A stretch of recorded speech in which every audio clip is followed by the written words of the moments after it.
Hello and welcome to another video where today I'm going to give you some tips and phrases for presenting in English.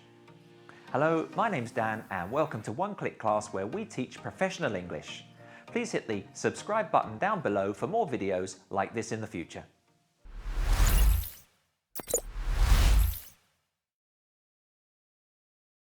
Did you know that 75% of people have a fear of public speaking?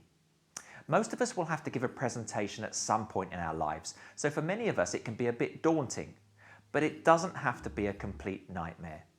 In this video I'll give you some tips and phrases that will help you deliver your presentations effectively and with confidence. Let's get started.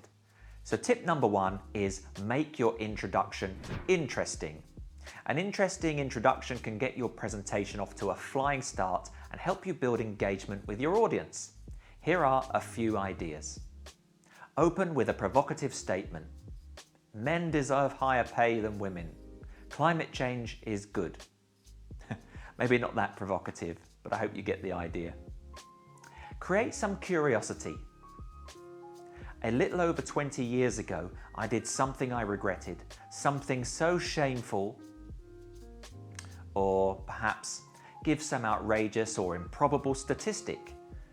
Did you know that you will walk on average 180,000 kilometers in your lifetime? That's the equivalent of walking around the earth 4.5 times. Or create a personal story. Many years ago, I was in a bookshop in Calcutta and I found, or perhaps even a famous quote. Tell me and I forget. Teach me and I remember. Involve me and I will learn. Benjamin Franklin wrote those words over 250 years ago.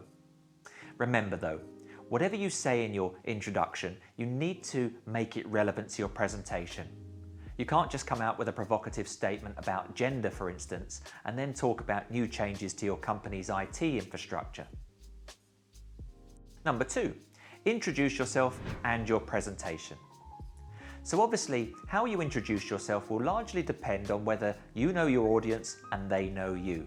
So just before you introduce yourself and your presentation, you might say something like, I'm so glad so many of you could make it today, or I'm glad to see so many familiar faces in the audience today.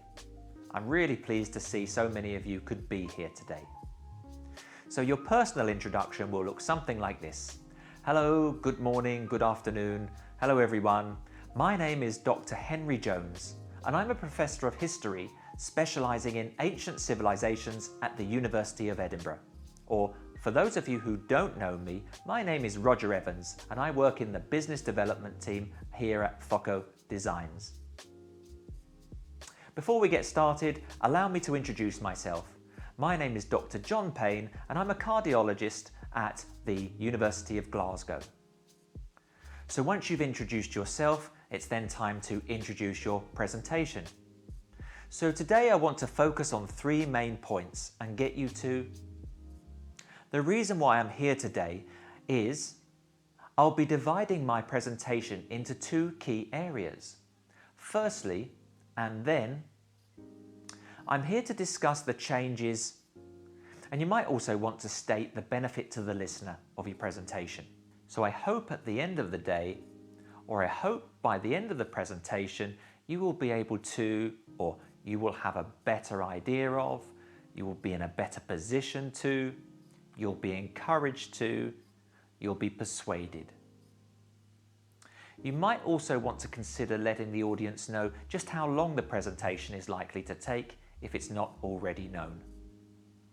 And then you can tell them that you'll take questions at the end.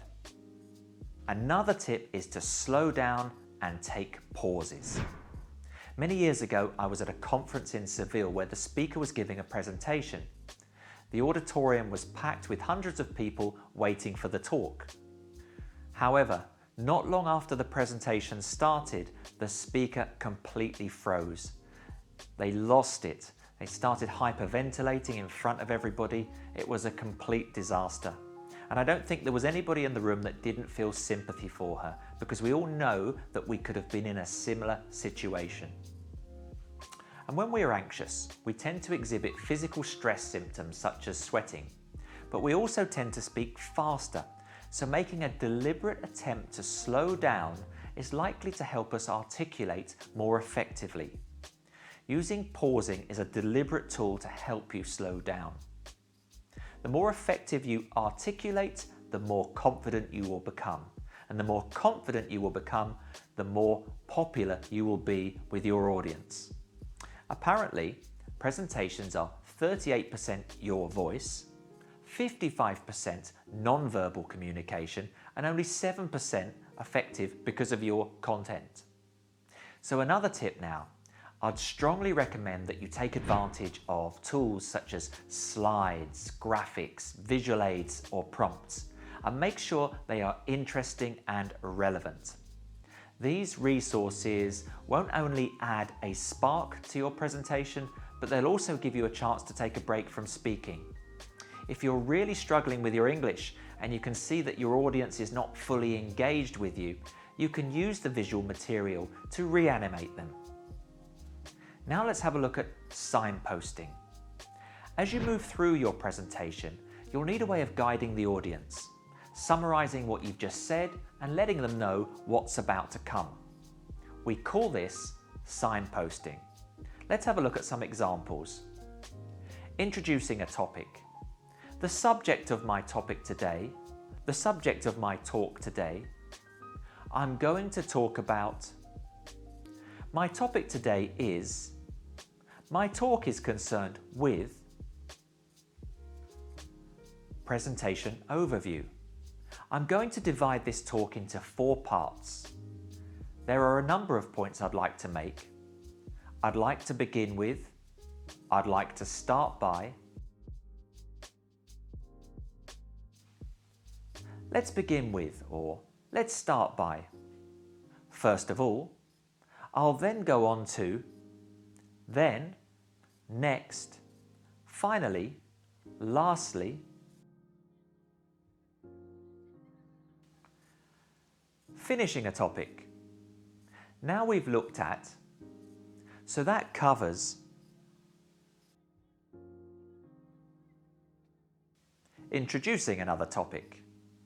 So let's now turn to moving on. I want to look now at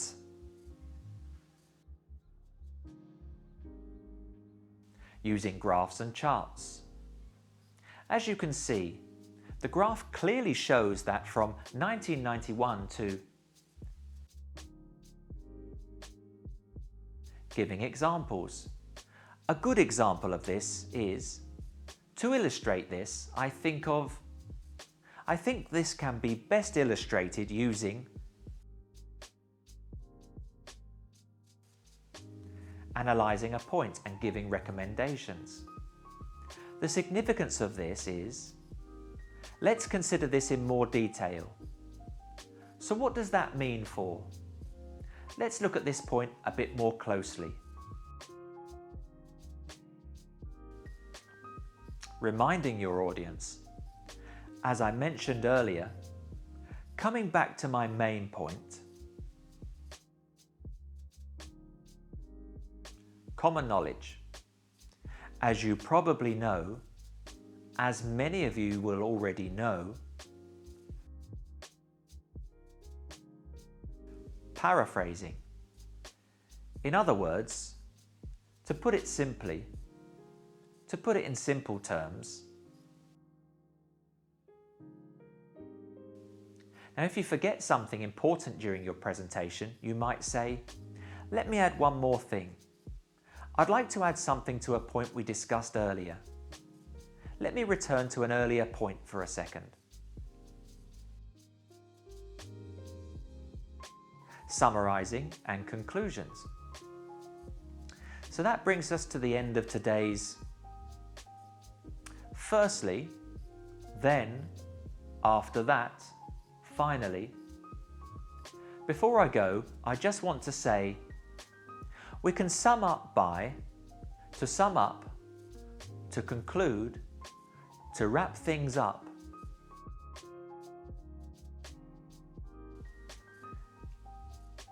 Thinking and inviting questions.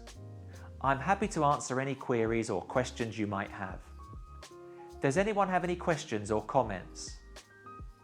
Please feel free to ask any questions. Would you like to ask any questions? And finally, practice, practice, practice. If you have a friend or a family member that wouldn't mind listening to you, that would be great. You could even ask your pet if he wouldn't mind listening to you. It's important to try to practice in front of somebody. If you don't have anybody to practice in front of, try recording yourself, a bit like I'm recording myself now. By all means, use cue cards. That's going to help you a lot, but there's no substitute for practice to fine-tune your presentation. So to wrap things up, in today's lesson, we covered a lot of phrases that will help you make the most of your presentations.